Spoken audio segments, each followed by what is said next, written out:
Next बात करते हैं, नेक्स्ट हम बात करते हैं किसकी, इटियोलॉजी की। तो आइए इटियोलॉजी की बात करते हैं। इटियोलॉजी की बात करें तो इटियोलॉजी में सबसे पहले क्या है, जेनेटिक्स और हेरिडिटी। इसका मतलब ये है कि सपोज करो कि अगर कोई फैमिली मेंबर या हमारे पेरेंट्स में जो है वो डिप्रेशन जो है वो पाया जा सकता है, तो मे बी चांस हैं कि वो डिप्रेशन जो है वो कैरी हो सकता है नेक्स्ट जनरेशन में, और या फैमिली मेंबर जो है उसमें अगर कोई पाया जा रहा है तो रिस्क है कि अदर जो है फैमिली मेंबर है उसमें भी वो डिप्रेशन जो है वो पाया जा सकता है। आपको पता है कि मेंटल डिसऑर्डर है, इनका एग्जैक्ट कॉज तो जो है वो अननोन होता है, तो ये सब क्या है, रिस्क फैक्टर हैं।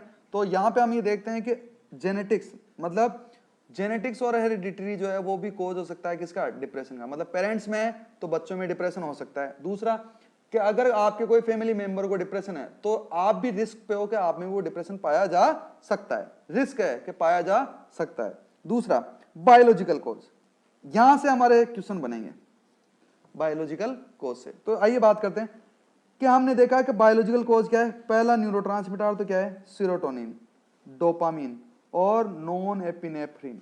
कुछ याद आया, ये तीनों हमने डिस्कस किए थे किसमें, मेनिया में। मेनिया में तो क्या हो रहे थे, बढ़ रहे थे, और यहां पे क्या हो जाएंगे, ये डिक्रीज हो जाएंगे। अब यहीं पे अपना क्वेश्चन बनता है कि डिप्रेशन में जो है वो कौन सा न्यूरोट्रांसमीटर जो है वो अफेक्टेड होता है। अगर एक नाम पूछा जाएगा तो हम बोलेंगे कौन सा होता है, सीरोटोनिन। कौन सा होता है, सीरोटोनिन। और इससे पहले हमने एक जो है वो बात डिस्कस की थी, सीरोटोनिन। और इससे पहले हमने ये बात की थी कि इसका दूसरा नाम क्या है, 5-HT। दूसरा नाम क्या है, 5-HT। दोनों में से कोई सा भी नाम आपको ऑप्शन में दिखाई दे सकता है। 5-HT की फुल फॉर्म 5 हाइड्रोक्सी ट्राइपेटामाइन। 5 हाइड्रोक्सी ट्राइपेटामाइन जो है वो सीरोटोनिन का ही दूसरा नाम है। अब ये क्या हो जाएगा, कम हो जाएगा। तो स्टूडेंट हमारे को जो भी चीज हम पढ़ सकते हैं तो हमारी ये चीज इजी कैसे होगी कि हम उनको तुरंत लिंक कर लें। हमने ये देखा कि ये जो मेन न्यूरोट्रांसमीटर है सीरोटोनिन, वो किस में कम हो रहा है, डिप्रेशन में कम हो रहा है। जबकि मेनिया में क्या होता है, मेनिया में क्या होता है, यही न्यूरोट्रांसमीटर जो है वो क्या होता है, बढ़ता है। इससे पहले हमने पढ़ा था सीजोफ्रेनिया। सीजोफ्रेनिया में किसका नाम आया था, सीजोफ्रेनिया में किसका नाम आया था, डोपामिन का। सीजोफ्रेनिया यानी कि सीजोफ्रेनिया में क्या था, डोपामाइन। अब डोपामाइन जो है वो क्या होता है, उसमें क्या हो जाता है, बढ़ जाता है। डोपामाइन क्या हो जाता है, बढ़ जाता है। तो ये 3 क्वेश्चन तो हमारे पास में हो ही गए, वन लाइनर। अब हम ये देखते हैं कि यहां पे डिप्रेशन जो है, अगर एक न्यूरोट्रांसमीटर पूछेगा तो आपको बोलना है सीरोटोनिन। अब सीरोटोनिन के साथ साथ में डोपामिन भी कम हो जाता है, और नॉन एपिनेफ्रिन जो है वो भी क्या हो जाता है, कम हो जाता है। और आप अगर जो है इस चीज को ऐसे भी समझ सकते हो कि सीरोटोनिन कम हो गया, ठीक है, तो क्या पाया जा रहा है, पुअर्टी ऑफ आइडियाज, मतलब इंडिविजुअल की थॉट जो है वो क्या पाई जा रही है, कम। सीरोटोनिन बढ़ रहा था तब क्या पाई जा रही थी, फ्लाइट्स ऑफ आइडिया। तो सीरोटोनिन कम हो गया तो वो थॉट जो हो गई वो क्या हो गई, कम। इजी तरीका बता रहा हूं। दूसरा डोपामिन बढ़ रहा था तो एलिवेशन ऑफ मूड हो रहा था। मूड अच्छा होता है क्योंकि ये प्लेजरेबल हार्मोन है। अगर मूड खराब है तो डोपामिन क्या हो जाएगा, कम हो जाएगा। बताओ सही है कि नहीं है, मूड सैड है तो डोपामिन कम, और मूड अच्छा है एलिवेट है तो डोपामिन ज्यादा। नॉन एपिनेफ्रिन यानी कि जो आपकी फिजिकल एक्टिविटी है वो क्या हो रही है, बढ़ रही है तो ये बढ़ रहा है, और कम हो रही है तो इसका मतलब ये भी क्या हो रहा है, कम हो रहा है। तो हम डेफिनेशन के साथ साथ में ये बायोलॉजिकल कोज भी जो है वो बहुत अच्छे से है और बहुत ही इजी तरीके से याद कर सकते हैं। क्लियर है। तो इन तीनों का जो है वो लेवल जो हो जाएगा वो क्या हो जाएगा, कम हो जाएगा। पर स्टूडेंट साथ में आपको एक इंपॉर्टेंट बात याद ये भी रखनी है कि ये तो कम होते ही होते हैं, साथ ही साथ डिसरेगुलेशन हो जाता है किसका, एसिटाइल कोलिन का और गाबा का। गाबा किसके लिए रेस्पॉन्सिबल होता है, एंजाइटी के लिए। किसके लिए, एंजाइटी के लिए। और ये आपका किसके लिए, मेमोरी के लिए। किसके लिए, मेमोरी के लिए। तो ये चीज ध्यान रखना कि अगर डिप्रेशन जो होता है, डिप्रेशन में जो है क्लाइंट जो रहता है उसको डिमेंशिया भी हो जाता है। यानी कि डिप्रेशन का जो व्यक्ति रहता है उसको जो है वो क्या होता है, मेमोरी जो है वो उसकी सही नहीं होती है, मतलब मेमोरी डिस्टर्बेंस जो है या मेमोरी लॉस जो है उसमें पाया जा सकता है। डिप्रेशन का पेशेंट रहेगा उसको बातें ज्यादा याद नहीं रहती है। क्लियर है ना।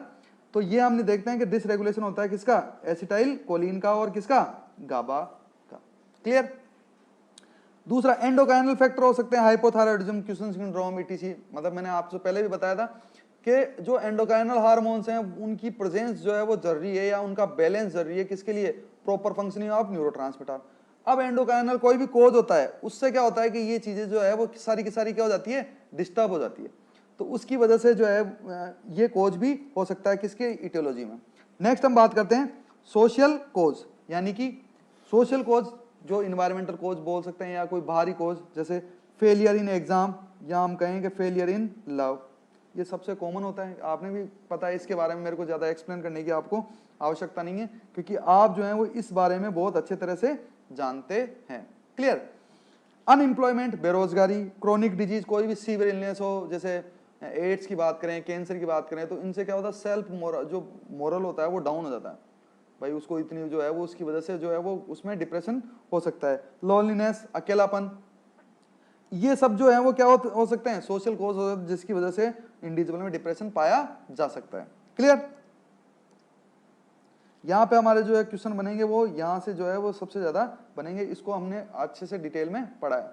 ठीक है, नेक्स्ट बात करते हैं हम इटियोलॉजी में। या एब्यूज करे वो क्लाइंट जो है वो किसका? ड्रग्स का या एल्कोहल का। साथ में हार्मोनल लेवल चेंजेस, यानी हमने देखा कि हार्मोनल चेंजेस, जैसे हमने देखा था पोस्टपार्टम जो है वो डिप्रेशन या प्री मेंस्ट्रुअल डिस्फोरिक डिसऑर्डर, जिनमें मेन कोज क्या था? हार्मोनल चेंजेस के कारण उसमें डिप्रेसिव सिम्टम पाए जा रहे थे। तो हम ये मान सकते हैं कि हार्मोनल चेंजेस जो होता है वो भी एक कोज हो सकता है, या रिस्क फैक्टर हो सकता है किसका? डिप्रेशन का। क्लियर? दूसरा फिजिकल इलनेस, कोई भी सीवियर इलनेस हो या क्रोनिक इलनेस हो, या लंबे समय तक इंडिविजुअल में कोई फिजिकल इलनेस प्रेजेंट रहे, तो वो डिप्रेशन कोज कर सकती है, किसमें? एक पर्टिकुलर इंडिविजुअल में। क्लियर है? तो हमने ये देखा कि ये सारे के सारे क्या हैं? इटियोलॉजिकल फैक्टर हैं, किसके लिए? डिप्रेशन के लिए। Clear student? अब हम जो बात करने जा रहे हैं वो है क्लिनिकल मैनिफेस्टेशन। किसके बारे में बात करेंगे हम? Clinical manifestation. जैसा कि हम अगर जनरली हम बात करें, अभी हम थोड़ा टेक्निकल उसको बात को छोड़ के थोड़ा जनरली हम बात करते हैं कि सपोज करिए कि आप किसी जो है वो डिप्रेशन के पेशेंट को देखते हैं। जनरली आप ये सोचो, डिप्रेशन मत सोचो, आप ये देखो कोई ऐसा व्यक्ति को देखते हो जो दुखी है, किसी कारण की वजह से क्या है? दुखी है।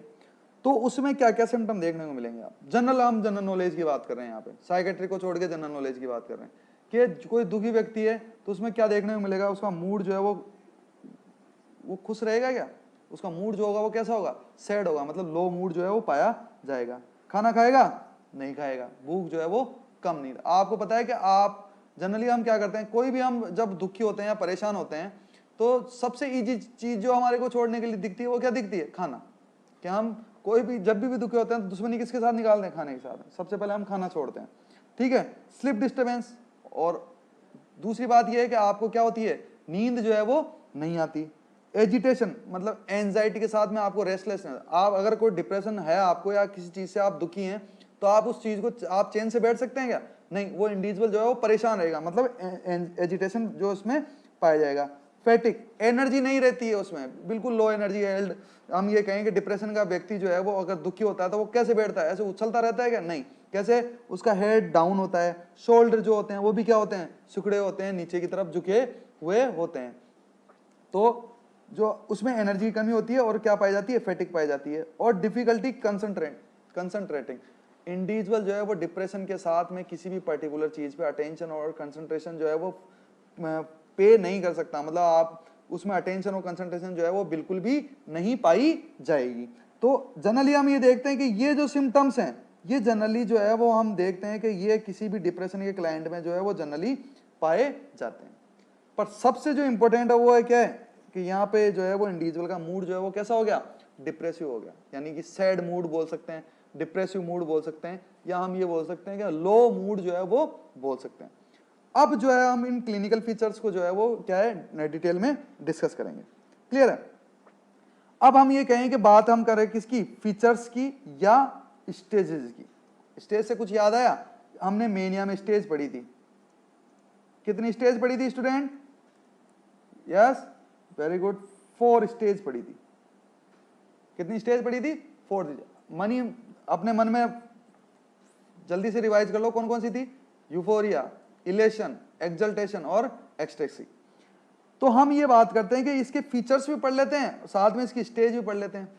जैसा कि हमने बात किया कि मेनिया का मेन सिम्टम था एलिवेशन ऑफ मूड, और वो मूड का एलिवेशन जो है वो कितनी स्टेज के थ्रू हो रहा था, 4 स्टेज के थ्रू। कितनी स्टेज के थ्रू, 4 स्टेज के थ्रू। वैसे ही इसका जो मेन फीचर होता है वो क्या होता है, डिप्रेसिव मूड। और ये नहीं है कि एकदम से ही जो है वो बिल्कुल डिप्रेस हो गया, नहीं, धीरे धीरे। तो यहाँ पे डिप्रेशन में अगर बात करें तो यहाँ डिप्रेशन में स्टेज की बात करें तो डिप्रेशन में कितनी स्टेज होगी, 3 स्टेज। एक क्वेश्चन तो हमारा ये यही क्लियर हो गया। मेनिया में कितनी स्टेज, 4 स्टेज। डिप्रेशन में कितनी स्टेज, 3 स्टेज। क्लियर है। अब हम ये देखते हैं कि जो पहला और मेन फीचर है वो क्या है, डिप्रेसिव मूड। और ये डिप्रेसिव मूड जो होता है वो कितनी स्टेज के थ्रू निकल पास होता है, ये 3 स्टेज। पहली जो स्टेज है वो क्या है, माइल्ड डिप्रेशन। क्या होती है, माइल्ड डिप्रेशन। इसको दूसरा हम क्या कहते हैं, परसिस्टेंट डिप्रेशन भी कहते हैं। क्या कहते हैं, परसिस्टेंट डिप्रेशन। यानी कि हम ये कहें कि माइल्ड डिप्रेशन जो है, यानी कि जो डिप्रेशन के सिम्टम्स हैं उनकी सीवियरिटी जो होगी वो क्या होगी, कम होगी। और वो सिम्टम्स जो हैं वो ड्यूरेशन कितनी होगी उनकी, 2 इयर्स और मोर। जैसा कि हमने डिस्थाइमिया या परसिस्टेंट डिप्रेसिव डिसऑर्डर में पढ़ा था कि 2 ईयर और मोर, इससे ज्यादा जो है वो डिप्रेशन के सिम्टम्स पाए जा रहे हैं, पर कैसे, माइल्ड। तो उसको हम बोलते हैं परसिस्टेंट डिप्रेशन। इसमें क्या पाया जाता है, lack of confidence, highly sensitive हो जाता है इंडिविजुअल क्रिटिसिज्म के लिए। मतलब अगर आपने उसकी थोड़ी सी बुराई कर ली तो उससे वो बहुत ज्यादा सेंसिटिव हो जाएगा। Lack of interest in social activity. Individual, इसमें जो मेन चीज पाई जाती है वो क्या पाई जाती है कि वो इंडिविजुअल हमेशा क्या बोले, कैसा रहना पसंद करेगा, अकेला। क्योंकि आपको पता है कि जनरली अगर कोई इंसान दुखी होता है तो वो एक डायलॉग हमेशा बोलता है कि प्लीज थोड़ी देर के लिए मुझे अकेला छोड़ दो, तो मुझे अकेला रहना है। तो इंडिविजुअल का सोशल एक्टिविटी में इंटरेस्ट कम हो जाता है। वो पसंद क्या करता है, सोलिटरी एक्टिविटी। जहां से ये हम पता कर सकते हैं कि वो एक्टिविटी कैसी करेगा, सोलिटरी एक्टिविटी, मतलब एकाकी क्रिया। मतलब कोई भी काम करेगा वो अकेला करना पसंद करेगा, ग्रुप में या भीड़ में वो काम करना पसंद नहीं करेगा। दूसरा, ये तो हो गया पहला, तो हम इसको, ये होगी स्टेज फर्स्ट। सेकंड स्टेज जो होती है वो कौन सी होती है, सीवियर और मॉडरेट डिप्रेशन। यानी कि यहाँ पे जो इस सेकंड स्टेज में जो सिम्टम्स होते हैं वो मॉडरेट और सीवियर के बीच में क्या होते रहते हैं, एक तरह से हम ये कहें कि स्विंग होते रहते हैं। मतलब सीवियर मॉडरेट इस तरह से उनमें पाया जाता है। इसका ऑनसेट कैसा होता है, एक्यूट और सडन ऑनसेट होगा, हेड फिक्स होगा, फेस इमोबिलाइज होगा और फिक्स डाउनवर्ड, और वो हमेशा नीचे की तरफ जो है वो देखता रहेगा। जैसे कि जनरली हम देखते हैं कि एक दुखी व्यक्ति है वो किस तरह से बैठता है वो हमारे को पता है। अब हमारे लिए काम की बात ये है, क्या थी, जैसे हमने मेनिया में पढ़ा था कि डेल्यूजन ऑफ ग्रैंडियोर या डेल्यूजन ऑफ ग्रैंडियोसिटी मेनिया किस स्टेज में पाई जाती है। तो हमने कहा कि कौन सी स्टेज में पाई जाती है, थर्ड स्टेज में, जिसका नाम क्या था, एक्सल्टेशन। वैसे हमारे से क्वेश्चन ये भी पूछ सकते हैं कि बताओ डेल्यूजन ऑफ वर्थलेसनेस और डेल्यूजन ऑफ गिल्ट जो है वो किस में पाया जाता है, वो पाया जाता है किसमें, सेकंड स्टेज में। और आपको याद है तो हमने ये भी देखा था कि ये मॉडरेट डिप्रेशन में पाया जाता है, मॉडरेट या हम कहें कि सीवियर। अब ये इतना है कि इसी वजह से इंडिविजुअल में क्या पाई जाती है, इन दोनों की वजह से ही क्या पाई जा रही है, सुसाइडल टेंडेंसीज, या हम कहें इसको इस तरह से भी कह सकते हैं कि सुसाइडल आइडिएशन, सुसाइडल आइडिएशन पाए जा रहे हैं। यानी कि मरने की इच्छा हो रही है, वो ये सोच रहा है, उसके दिमाग में बार बार ये चीज आ रही है कि यार मेरे को मर जाना चाहिए, पर मर नहीं रहा है। ये चीज आपको ध्यान रखनी है। बार बार दिमाग में क्या चीज आ रही है कि यार मैं तो बहुत परेशान हो गया, बहुत दुख है, सब जो है वो क्या है, मोह माया है, जो किया है मैंने गलत किया है, और अब जो है मेरा कोई इंपॉर्टेंस नहीं है। समझ रहे हैं ना आप। तो इस वजह से मेरे को मर जाना चाहिए। तो इन दोनों की वजह से जो है वो क्या आएगी, सुसाइडल टेंडेंसी या सुसाइडल आइडिएशन। मरेगा नहीं वो। होपलेसनेस और क्या पाई जाएगी, हेल्पलेसनेस जो है वो पाई जा सकती है। क्लियर है। अब हम ये देखते हैं कि इसकी जो थर्ड स्टेज होती है वो कौन सी होती है, वो होती है डिप्रेसिव स्टूपर।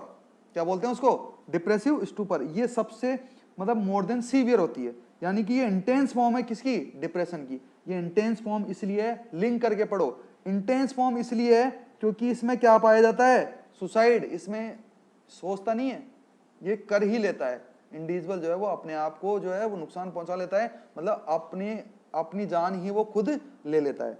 क्यों, क्योंकि इंटेंस फॉर्म है। और चलो कोई बात नहीं कि ऐसा क्या पाया गया कि जिसकी वजह से उसने सुसाइड कर लिया, तो डेल्यूजन ऑफ निहिलिज्म की वजह से उसने क्या कर लिया, सुसाइड कर लिया। कभी भी पढ़ो लिंक करके पढ़ो, आगे तक याद रहेगा। डेल्यूजन ऑफ निहिलिज्म हमने कहा था कि ये किस में पाया जाता है, very severe form of depression में पाया जाता है। बोलो, बोला था नहीं बोला था? तो इस वजह से जो है वो क्या कर लेगा, सुसाइड कर लेगा। डेल्यूजन ऑफ निहिलिज्म का मतलब क्या है, याद रखना है, इसमें सब कुछ होते हुए भी लगता है कि उसके पास में कुछ नहीं है। इजी तरीका है ये, मतलब नॉन एग्जिस्टेंस, सब है पर उसको लग रहा है कुछ नहीं है, तो उसको लगेगा अब कुछ नहीं बचा। तो फिर अपन भी यहाँ पे क्या करते हैं, तो अच्छा चलता हूं दुआओं में याद रखना, और वो क्या कर लेगा, सुसाइड कर लेगा। क्लियर? अब हमने देखा कि डेल्यूजन ऑफ वर्थलेसनेस और डेल्यूजन ऑफ गिल्ट की वजह से सुसाइडल टेंडेंसी पाई जा रही है, जबकि डेल्यूजन ऑफ निहिलिज्म की वजह से क्या पाया जा रहा है, सुसाइड जो है वो पाया जा रहा है। क्लियर? कौन सी स्टेज में, थर्ड स्टेज। इस तरह से क्वेश्चन बनेंगे। क्लियर है? तो हमने देखा कि ये हमने देखा इसमें कि ये क्या हो गई कि पहला जो मेन फीचर या हम कहें कि डिप्रेसिव मूड जो है वो 3 स्टेज में जाता है, माइल्ड डिप्रेशन, सीवियर और मॉडरेट डिप्रेशन, और तीसरी किसमें, डिप्रेसिव स्टूपर।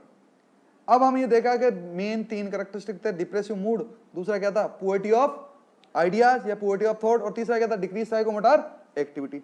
तो हम ये देखते हैं कि डिप्रेसिव आइडिया, या हम ये कह सकते हैं, इसको ये कह सकते हैं पुअर्टी ऑफ थॉट, यानी कि जो उसकी डेफिनेशन है उसी से रिलेटेड उसके क्या है, सिम्टम है। अब पुअर्टी ऑफ थॉट मतलब थॉट, पुअर्टी का मतलब क्या होता है, गरीबी, कमी, यानी कि थॉट जो है वो क्या हो जाएगी, कम हो जाएगी। थॉट क्या है, कम हो जाएगी। यानी कि 2 चीजें तो हमारे पास में ये आ गई कि थॉट रिटार्डेशन और थॉट ब्लॉक तो पाया ही पाया जाएगा। ठीक है, यानी कि थॉट रिटार्डेशन, याद करो, धीरे धीरे बोलता है और क्वेश्चन का समय देने में, क्वेश्चन का आंसर देने में समय लगाता है। थॉट ब्लॉक, बोलते बोलते चुप हो जाता है। तो शायद मैंने आपको बताया भी था कि एक वो गाना है, आपको ऐसे भी याद रख सकते हैं कि गाना है कि चलते चलते कहीं रुक जाता हूं मैं, बैठे बैठे कहीं खो जाता हूं मैं। वो पूछता है क्या यही प्यार है? नहीं, आपका जवाब होना चाहिए क्या है, कि भैया प्यार व्यार कुछ नहीं है, ये क्या है, ये डिप्रेशन है। क्या है, डिप्रेशन। ठीक है, और ज्यादा एक्सप्लेन करो तो बोल देना डिप्रेशन है, और डिप्रेशन में आपको क्या हो रहा है, डिप्रेसिव आइडिएशन हो रहा है, मतलब आप में पुअर्टी ऑफ थॉट पाई जा रही है, इसलिए आप इस तरह की बातें जो है वो कर रहे हैं। आई होप आप लोगों को ये बहुत अच्छे से समझ में आएगा। नेक्स्ट हम कहते हैं नेगेटिव थॉट और feeling of hopeless. Negative thought क्यों?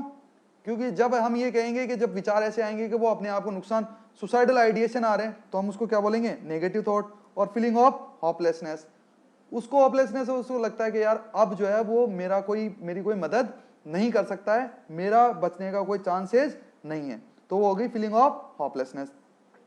सैडनेस पाई जाएगी, फीलिंग ऑफ इम्पिटीनेस, अकेलापन जो है वो महसूस करेगा, उसको जो है वो लगेगा कि वो इस प्रॉब्लम में जो है वो अकेला है, उसका इसमें कोई साथ ही नहीं है।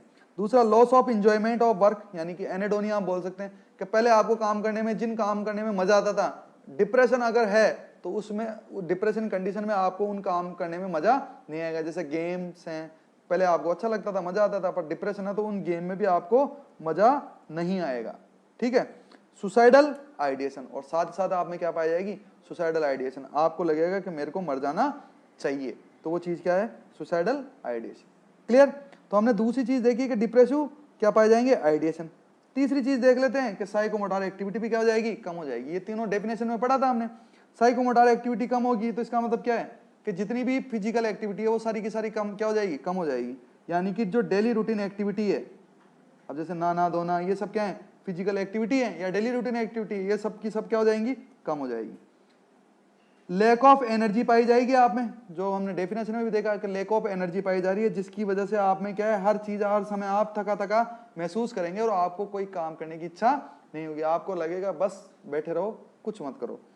फीलिंग स्लो डाउन, आपको लगेगा कि सब जो है वो क्या हो गया, स्लो हो गया, आपको किसी चीज में किसी प्रकार का इंटरेस्ट नहीं आया, कोई जो है वो, हम ये कहें कि किसी प्रकार का आपको उत्साह जो है वो दिखाई नहीं देगा, आपको लगेगा सारी चीजें जो है वो क्या है, स्लो डाउन है। क्लियर? आप खुद भी स्लो हो जाएंगे और जो है आपको लगेगा कि हर चीज जो है वो भी क्या है, स्लो है।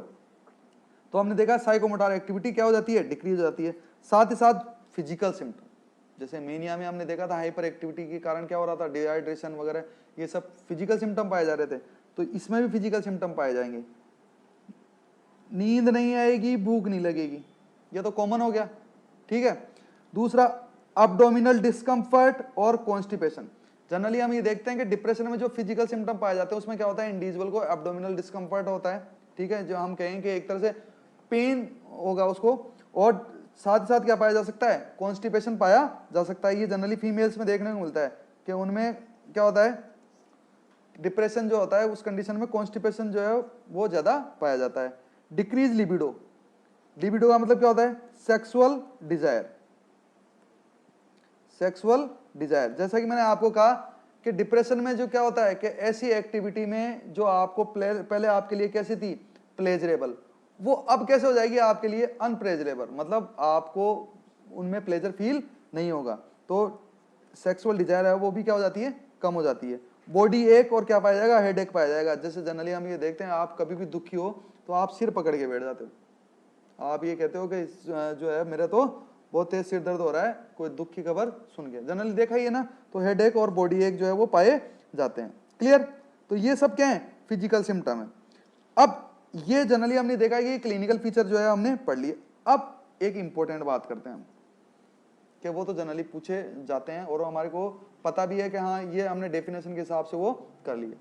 अब जनरली हम एक बात करते हैं जो इंपॉर्टेंट है और पूछा भी जा सकता है, एक बार पूछा भी गया है कि आपसे पूछा जाएगा कि ओमेगा साइन, ये पूछा हुआ है भाई, ओमेगा साइन किस में पाया जाएगा, ओमेगा साइन किस में पाया जाएगा, डिप्रेशन में पाया जाएगा। किस में पाया जाएगा स्टूडेंट, डिप्रेशन में पाया जाता है। ओमेगा, ओमेगा का मतलब मैं ये कहूं कि ओमेगा का साइन अगर मैं बनाऊं तो इस तरह से होता है, कुछ पता है ना आपको, ये ओमेगा का साइन होता है। अब हम ये देखते हैं कि ओमेगा, इसमें क्या होता है, जनरली अगर कोई इंडिविजुअल जो है वो उसमें डिप्रेशन में होता है, यानी कि उसको बहुत ज्यादा चिंता होती है, तो जनरली हम फेस कैसे बनाते हैं कि कहा भी जाता है ना कि आपके चेहरे की, आपके सिर की सिलवटें देख के समझ में आ रहा है कि आपको बहुत ज्यादा दुख है। कहते हैं ना, ऐसे सुना ही होगा कि हम जनरली हम ये देखते हैं कि जब हम बहुत दुखी होते हैं तो इस तरह से जो है वो सलवटें बना लेते हैं सिर पे, ठीक है। कभी भी देखना आप किसी को दुखी इंसान को देख लेना, जो है वो पता चल जाएगा।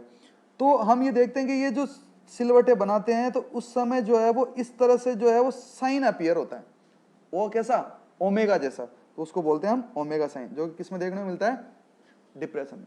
दूसरी बात करते हैं वेरागोथ फोल्ड, वेरागोथ फोल्ड जनरली हम क्या, सिलवटें ही नहीं पड़ती, साथ ही साथ जो है वो आईज जो होती है आपकी, वो भी जनरली हम क्या देखते हैं कि मेनिया का जो होगा, कोई भी खुशी की होती है तो खुशी में क्या होता है, आंखें जो है वो क्या हो जाती है, एकदम से चमक जाती है। जबकि डिप्रेशन जो होता है, डिप्रेशन में क्या होता है, जो आंखें हैं वो किस तरह से, जब फोरहेड पे आप जो है वो सिलवटें बनाओगे तो आंखों में जो है, ये हम बात करें, अगर इसकी बात करें तो ये नॉर्मल आई है। जनरली हम बात करें कि टेंशन में जो है वो क्या होता है, इस तरह से जो है एक फोल्ड बन जाता है, वर्मिगोथ, इसको बोलते हैं वेरागोथ फोल्ड। तो ये भी किस में पाया जा रहा है, ये भी किस में पाया जा रहा है, डिप्रेशन में। हो सकता है आपसे पूछ ले तो आपको पता होना जरूरी है। तो जनरली हमने नई चीज क्या पढ़ी, ओमेगा साइन और वेरागोथ फोल्ड जो है वो दोनों किस में कॉमन है, डिप्रेशन में कॉमन है, और ये क्यों होता है आपको अच्छी तरह पता है। क्लियर है। अब जो है हम बात करते हैं किसकी, मैनेजमेंट की। क्लियर है। देखिए हमने देखा कि मेनिया जो था उसमें हमने मूड स्टेबलाइजर और एंटीमेनिक ड्रग जो है वो यूज की थी। यहाँ पे जो है वो क्या है, डिप्रेशन है, तो जाहिर सी बात है हम जो है ड्रग यूज करेंगे वो कौन सी करेंगे, एंटी डिप्रेसेंट ड्रग। ऐसी ड्रग जो डिप्रेशन के सिम्टम्स को क्या करती हो, रिसोल्व करती हो, रिलीव करती हो या उनसे रिलीफ दिलवाती हो, वो ड्रग क्या कहलाती है, एंटी डिप्रेसेंट ड्रग। यहाँ पे ट्विस्ट ये है कि ये एंटी डिप्रेसेंट ड्रग जो है वो कितने टाइप की है, 3 टाइप्स की है। कौन कौन सी है, पहली है टीसीए, ट्राईसाइक्लिक एंटी डिप्रेसेंट। दूसरी एसएसआरआईएस, सेलेक्टिव सीरोटोनिन रीअपटेक इनहिबिटर्स। और तीसरी कौन सी है, मायोज, मोनो अमीनो ऑक्सीडेज इनहिबिटर्स। पहला बेसिक क्वेश्चन ये इनकी जो है वो कभी पूछ लेते हैं कि इनकी फुल फॉर्म क्या है। दूसरा एक बार ये आया हुआ क्वेश्चन कि टीसीए जो है वो कौन सी क्लास की ड्रग है। अब टीसीए मतलब ट्राईसाइक्लिक एंटी डिप्रेसेंट, यानी कि कौन सी है, ये एंटी डिप्रेसेंट ड्रग है। क्लियर। अब हम ये देखते हैं कि इनके एग्जाम्पल जो है वो उनकी बात करते हैं। जो ये एंटी डिप्रेसेंट ड्रग है, साइकोफार्माकोलॉजी में हम इनके बारे में बहुत डिटेल से और बहुत इजी तरीके से पढ़ेंगे, पर अभी जो है वो हम ये देख लेते हैं कि किस तरह से थोड़ा सा इनके बारे में देख लेते हैं। टीसीए जो होगी वो कौन कौन सी होती है, एमीपिरामाइन और एमीट्राइपटाइलिन। टीसीए लास्ट वर्ड क्या है, ए से क्या याद रहेगा, एमीट्राइपटाइलिन, जो कि किसमें है, TCM है, और दूसरी क्या है, इमीपेरामाइन। इमीपेरामाइन जो है वो आपके दिमाग, जैसे ही इमीपेरामाइन का नाम आता है आपके दिमाग में दो चीजें आ जानी चाहिए, एक तो क्या बोलो, एन्यूरेसिस, वेरी गुड, और दूसरा ग्लूकोमा। आया कुछ याद? बिल्कुल, कि इमीपेरामाइन जो है वो जैसे ही आप दिमाग सुनते हो दो चीजें दिमाग में आनी चाहिए कि एन्यूरेसिस की क्या है, ड्रग ऑफ चॉइस है, कौन, इमीपेरामाइन, और ग्लूकोमा क्या है, सबसे मोस्ट कॉमन क्या है, साइड इफेक्ट है, किसका, इमीपेरामाइन का। तो बताओ, अब अगर आप एनक्लेक्स और मोसबी की बात करते हो ना, तो जैसे आप ये बात करें, इस तरह का क्वेश्चन आ गया कि एक डिप्रेशन का क्लाइंट है, डिप्रेशन का क्लाइंट है और उसका आईओपी बढ़ा हुआ है, डिप्रेशन का क्लाइंट है और साथ में उसका आईओपी इंट्राओक्युलर प्रेशर बढ़ा हुआ है, या उसको ग्लूकोमा है, उस कंडीशन में जो है आप कौन सी टाइप के एंटी डिप्रेसेंट ड्रग दोगे?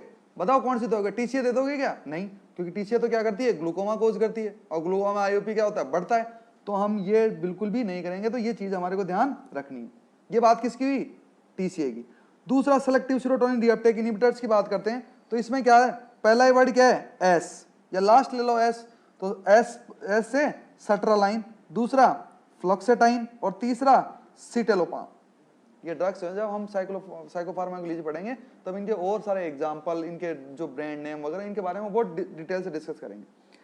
तो हमने देखा ये एस से सर्ट्रालाइन, फ्लोक्सेटाइन और क्या आ गई, सिटेलोपाम। अब यहाँ पे ये जो फ्लोक्सेटाइन है इसके बारे में बात कर लेते हैं। जैसे ही आपको फ्लोक्सेटाइन नाम सुनने को मिलता है तो एक चीज आपने दिमाग में लिख लो कि ये ड्रग ऑफ चॉइस है किसकी, ओसीडी की। इंपॉर्टेंट क्वेश्चन, किसकी ड्रग ऑफ चॉइस है, ओसीडी। अब हमने ये देखा कि फ्लोक्सेटाइन कौन से कैटेगरी की ड्रग है, सेलेक्टिव सेरोटोनिन। तो आपसे पूछा जा सकता है कि ओसीडी की ड्रग ऑफ चॉइस किस कैटेगरी की है, साफ सेलेक्टिव सेरोटोनिन रीअपटेक इनहिबिटर्स जो है वो उस कैटेगरी की है। ड्रग कौन सी है, फ्लोक्सेटाइन। ठीक है, ये आपको लिंक करके पढ़ो, जो चीज जहां आती है वहीं की वहीं अगर हम डिस्कस कर लें या पढ़ लें तो हमारे को बाद में उसकी जो है वो ज्यादा फोकस करने की जरूरत नहीं पड़ेगी। तीसरी हम बात करते हैं मायोज की। तो मायोज में जो है वो हम ये बात करेंगे, लास्ट वर्ड जो है वो क्या है, आई, तो आइसो कार्बोक्सिजिड और फेनिलिजीन जो है वो इसके एग्जाम्पल है। ठीक है, मायोज की क्या खास बात होती है अपन थोड़ा आगे डिस्कस करेंगे। तो हमने देखा कि ये एंटी डिप्रेसेंट ड्रग्स हैं तीन कैटेगरी की, जो हम किसके लिए यूज कर रहे हैं, डिप्रेशन के मैनेजमेंट के लिए। क्लियर है स्टूडेंट? नेक्स्ट, दूसरा ईसीटी। अब ईसीटी पढ़ने से पहले आप नोट की पॉइंट लगा के ये लिख लेना कि ईसीटी जो है वो सबसे ज्यादा मोस्ट इफेक्टिव होती है। क्या होती है, मोस्ट इफेक्टिव होती है किसमें, डिप्रेशन में। पहला क्वेश्चन जो है हमारा यहां से ये बनता है। ठीक है, इसमें 6 to 8 जो ईसीटी जो है वो 2 से 3 वीक में जो है वो दी जाती है, और इनकी क्वांटिटी और ड्यूरेशन जो है वो सीवीएटी के अकॉर्डिंग जो है वो बढ़ता रहता है। क्लियर है? तो ईसीटी जो है वो यहां से रिलेटेड ये क्वेश्चन आता है कि सबसे ज्यादा इफेक्टिव होती है किसमें, डिप्रेशन में। दूसरा साइकोथेरेपी। साइकोथेरेपी की अगर बात करें हम, तो साइकोथेरेपी जो है वो एक तरह से हम ये कहें कि हमने पढ़ा था एक्सोजिनस डिप्रेशन, याद है, जो जिसको हम न्यूरोटिक डिप्रेशन भी बोल सकते थे या इन्वायरमेंटल डिप्रेशन, उसमें साइकोथेरेपी सबसे ज्यादा जो है इफेक्टिव रहती है।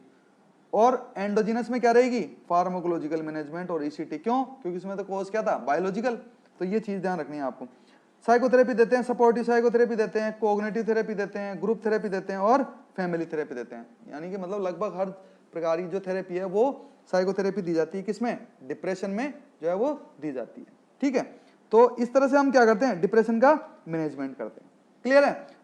तो डिप्रेशन के मैनेजमेंट में तीन चीजें यूज की हमने, एंटी डिप्रेसेंट, ईसीटी और साइकोथेरेपी। क्लियर है? नेक्स्ट बात करते हैं, ये तो ही मैनेजमेंट की बात। अगर मैनेजमेंट की बात हुई तो साथ में आपको ये जो है वो इंपॉर्टेंट की पॉइंट जो है उनके बारे में पता होना चाहिए। यहां से डायरेक्ट जो है वो क्वेश्चन आते हैं और बहुत ही इंपॉर्टेंट है, स्टूडेंट पूरा का पूरा ध्यान इधर देंगे। पहला, इंस्ट्रक्ट जो है डिप्रेशन का पेशेंट है और आप उसको क्या दे रहे हो, मायोज दे रहे हो, यानी कि एंटी डिप्रेशन ड्रग दे रहे हो, वो भी कौन सी, मोनोमिनो ऑक्सीडेज इनहिबिटर्स, आइसो कार्बोक्सिलेज दे रहे हो या फेनिलिजीन दे रहे हो। अगर आपने वो डिप्रेशन का पेशेंट और आप उसको मायोज दे रहे हो तो उसको भाई साहब कह दो कि आपको टायरामाइन रिच डाइट जो है वो बिल्कुल अवॉइड करनी है। क्या करनी है, अवॉइड करनी है। अब टायरामाइन क्या होता है, टायरामाइन एक सब्सटेंस होता है जो कि खाने पीने की चीजों में पाया जाता है। अब टायरामाइन रिच डाइट को अवॉइड करना है, ये ध्यान रखना है आपको। ये आपका एक तरह से प्रायोरिटी नर्सिंग इंटरवेंशन हो गया भाई, कि आप मोयोस थेरेपी के पे कोई क्लाइंट है तो उसको ये कहोगे कि आपको टायरामाइन जो है वो अवॉइड करना है। क्यों भाई, क्यों अवॉइड करना है? तो देखते हैं कि अगर टायरामाइन जो है दे दिया आपने किसके साथ में, मायोज के साथ में, तो रिजल्ट क्या आएगा कि क्लाइंट को क्या हो जाएगा, हाइपरटेंसिव क्राइसिस। इंपॉर्टेंट, पता नहीं कितनी बार पूछा गया है कि हाइपरटेंसिव क्राइसिस कब हो जाता है, कि जब मायोज के साथ में हम क्या दे देते हैं, टायरामाइन। टायरामाइन जो है वो एक सब्सटेंस है जो खाने पीने की चीजों में पाया जाता है, जैसे कैसे कि एज चीज में पाया जाता है, पुराना जो चीज होता है उसमें पाया जाता है। ये जो डब्बा बंद खाने होते हैं, जो पिकल्स होते हैं, अचार होते हैं, या एल्कोहलिक बेवरेजेस जो होते हैं, उनमें सब में क्या पाया जाता है, ये टायरामाइन पाया जाता है। तो टायरामाइन अगर रिच डाइट दे दी और साथ में वो क्या ले रहा है, मायोज, तो उसमें क्या पाया जाएगा, हाइपरटेंसिव क्राइसिस, मतलब उसका जो बीपी है वो बहुत ज्यादा बढ़ जाएगा। क्राइसिस है मतलब बहुत ज्यादा बढ़ जाएगा। अब चलो मान लिया कि गलती से आपने, आपको पता नहीं था और मायोज के साथ में आपने टायरामाइन दे दी, क्लाइंट को क्या हो गया, हाइपरटेंसिव क्राइसिस हो गया। अब क्या करें, हाइपरटेंसिव क्राइसिस हो गया तो हमारे पास में उसकी ड्रग ऑफ चॉइस भी पता होनी चाहिए। आपको घबराना नहीं है कि हाइपरटेंसिव क्राइसिस हो गया तो क्या करें। आपको तुरंत हमेशा, अगर मायोज ले रहा है क्लाइंट, तो हमेशा उसकी इमरजेंसी ट्रे में या उसके जो साइड रेल्स होती है हमेशा तैयार रखनी है ड्रग। कौन सी, फेनोटोलेमाइन मेसिलिएट। ये फेनोटोलेमाइन मेसिलिएट जो है वो ड्रग ऑफ चॉइस है किसकी, हाइपरटेंसिव क्राइसिस की। क्लियर है? यानी कि यहाँ पे हमने तीन चीजें देखी, इसको इस तरह से याद रखो कि डिप्रेशन का क्लाइंट है तो टायरामाइन रिच डाइट जो है वो अवॉइड करनी है। अगर नहीं की तो क्या हो जाएगा, हाइपरटेंसिव क्राइसिस हो जाएगा। हो गया तो क्या है, फिर ड्रग ऑफ चॉइस चाहिए होगी हमारे को, फेनोटोलेमाइन मेसिलिएट जो है वो। तो अभी अभी में हमने तीन ड्रग ऑफ चॉइस की बात कर ली, एन्यूरेसिस की इमेपेरामाइन, ओसीडी की फ्लोक्सेटिन, और फेनोटोलेमाइन मेसिलेट किसकी है, हाइपरटेंसिव क्राइसिस की। तो ये है, इस तरह से हम इनको याद रखेंगे। दूसरा, तीसरी चीज बात करते हैं कि यहाँ पे जो टीसीए ड्रग दे रहे थे उनके साइड इफेक्ट जो है वो आपको याद रखने हैं। तो टीसीए जो है, इसमें टी जो इंपॉर्टेंट है, तो अपन इसको किससे, हेट्स से याद रख सकते हैं। किससे, हेट्स से याद रख सकते हैं। इस वर्ड से जो है हम याद रख सकते हैं। H फॉर क्या पाया जाएगा, hypotension, H for hypotension. A for anticholinergic effect पाए जाएंगे, जैसे dry mouth, constipation, urinary retention, ETC। आपको पता है कि ये क्या होते हैं, एंटीकोलर्जिक इफेक्ट होते हैं। T फॉर टेकिकार्डिया, साथ में क्या पाया जाएगा, टेकिकार्डिया। और S फॉर सेडेशन, यानी कि TCA की जो ड्रग होती है उनसे क्या पाया जाता है, सेडेशन जो है वो पाया जाता है। तो बताओ एमिट्राइपेटाइलिन किसकी थी भाई, TCA, मतलब TCA की थी। तो एमिट्राइपेटाइलिन जो है वो कब देंगे हम, बेड टाइम पे देंगे। क्यों, क्या कारण, क्योंकि ये ड्रग क्या करती है, सेडेशन कोज करती है। और साथ ही साथ एमिट्राइपेटाइलिन दे दी तो ड्राइव, जो पेशेंट ले रहा है उसको बोलो कि न तो उसको क्या करनी, ड्राइविंग करनी, ना कोई किसी मशीनरी पे जो है वो काम करना, क्योंकि ये जो है सेडेशन कोज करती है, ड्राउजीनेस कोज करती है। यानी कि अगर आपने इसको मॉर्निंग टाइम पे दे दिया तो इंडिविजुअल जो है वो पूरे दिन जो है वो किस में रहेगा, सेडेशन में। तो ये चीज ध्यान रखनी है कि आपको कब देनी है, ये शाम के टाइम पे या सोते समय। क्लियर है? तो ये बात हुई हमारी इंपॉर्टेंट की पॉइंट्स के बारे में। क्लियर है? एक एक यहां से हर एक लाइन जो है इंपॉर्टेंट है, हर एक लाइन से जो है वो क्वेश्चन बनता है। दूसरी बात करें, साइड इफेक्ट किसके, सेलेक्टिव सीरोटोनिन रीअपटेक इनहिबिटर्स के। कौन कौन से होते हैं, डिजीनेस पाई जाती है, हेडेक पाया जाएगा, नोजिया, इंसोमिया, लो सेक्स डिजायर और ट्रेमर्स। इनके बारे में हम बहुत अच्छे से डिटेल में बहुत पढ़ेंगे, पर अभी के लिए इतना से ध्यान रख लेते हैं कि डिजीनेस, हेडेक, नोजिया, ये सब जो है साइड इफेक्ट हैं किसके, सेलेक्टिव सीरोटोनिन रीअपटेक इनहिबिटर्स के। दूसरी बात करें मायोज के साइड इफेक्ट, इसको क्यों छोड़ें, जब दो के पढ़ लिए तो इसको भी पढ़ेंगे। इसकी वजह से क्या पाया जाता है, headache, heart racing, chest pain और नेक स्टिफनेस और नोजिया, वोमिटिंग। जो ये सब जो है वो किसके साइड इफेक्ट हैं, मायोज के। ठीक है, अब देखिए ये तो ये ड्रग की बात, अब अपनी थोड़ी नर्सिंग की भी बात कर लेते हैं कि priority nursing assessment for patient with depression. ये सीधा ये से वन लाइनर क्वेश्चन भी बन सकता है आपका, सीधा सीधा ये क्वेश्चन दे दिया कि प्रायोरिटी नर्सिंग क्या है, असेसमेंट। असेसमेंट क्या है कि सुसाइडल आइडिएशन, यानी कि एक डिप्रेशन का पेशेंट है तो उसमें सबसे ज्यादा असेसमेंट की जरूरत है वो किस चीज की है, कि आप ये पता करो कि डिप्रेशन का क्लाइंट है तो कहीं वो सुसाइडल आइडिएशन शो तो नहीं कर रहा है, यानी कि मरने की, दुनिया छोड़ के जाने की, या मैंने बताया जिस तरह के सैड सॉन्ग आ रहा है, अच्छा चलता हूं, या बाय बाय, ये सब जो है वो ऐसा वो शो तो नहीं कर रहा है। अगर कर रहा है तो इसका मतलब क्या है, उसमें क्या है, सुसाइडल आइडिएशन, और वो क्लाइंट जो है वो क्या कर सकता है, सुसाइड कर सकता है। तो सबसे ज़्यादा हम जो इम्पोर्टेंस देते हैं वो क्लाइंट की किसको देते हैं, लाइफ को। तो सबसे प्रायोरिटी नर्सिंग असेसमेंट क्या होगा कि हम ये देखेंगे क्लाइंट में जो है वो सुसाइडल आइडिएशन पाया जा रहा है या नहीं पाया जा रहा है। दूसरा प्रायोरिटी नर्सिंग एक्शन। अब बात क्या है, एक्शन की, ये भी डायरेक्ट वन लाइनर क्वेश्चन बनता है। अब एक्शन की बात करें तो एक्शन क्या होगा कि क्लोज ऑब्जर्वेशन। डिप्रेशन के क्लाइंट का हमेशा आपको क्या करना है, क्लोज ऑब्जर्वेशन, कभी भी उसको अकेला नहीं छोड़ना है, क्योंकि आप सावधानी हटी और दुर्घटना घटी। जैसे ही आपने क्लोज ऑब्जर्वेशन नहीं किया तो चांस है कि वो क्या कर सकता है, सुसाइड जो है वो कर सकता है। इसलिए क्लोज ऑब्जर्वेशन करेंगे हमेशा। Clear. Priority nursing intervention for patient with suicidal attempt. ये लो, प्रायोरिटी नर्सिंग इंटरवेंशन किसके लिए, कि ऐसा क्लाइंट जिसने सुसाइड अटेम्प्ट किया हुआ है या उसमें सुसाइडल आइडिएशन जो है वो आ रहे हैं। तो हम हमेशा उससे कैसे बात करते हैं, ओपन एंडेड क्वेश्चन। नोट कर लेना स्टूडेंट, ओपन एंडेड क्वेश्चन जो बात करें, ओपन एंडेड क्वेश्चन कौन से होते हैं, जिनके एंड में क्या आ जाए, क्वेश्चन मार्क। तो जैसे कि are you want to suicide.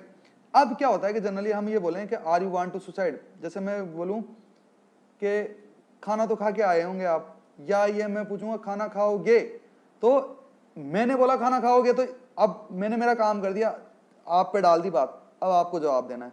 तो एंड में क्वेश्चन मार्क होता है, तो ये क्वेश्चन मार्क क्या करता है, अगले को मोटिवेट करता है आंसर देने के लिए कि यार अब मेरे को बोलना पड़ेगा।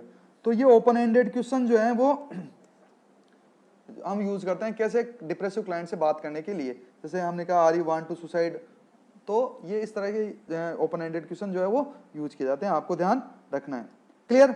तो ये जो है सब एक एक इंपॉर्टेंट की पॉइंट है, एक एक लाइन से जो है वो क्वेश्चन बनता है हमारे लिए, तो हम इसका ध्यान रखेंगे।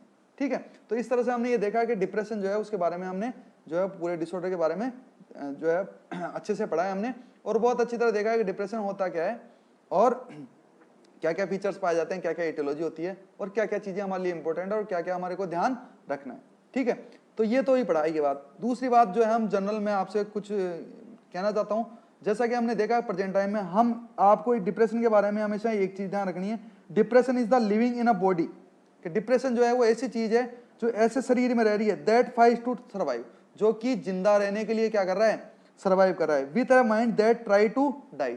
और साथ में आपका दिमाग क्या चाहता है कि आप जो ऐसा दिमाग जो चाहता है कि मर जाए। यानी कि डिप्रेशन के क्लाइंट में क्या होता है कि शरीर जो है वो शरीर तो जिंदा रहना चाहता है, जबकि माइंड ये चाह रहा है कि वो मर जाए।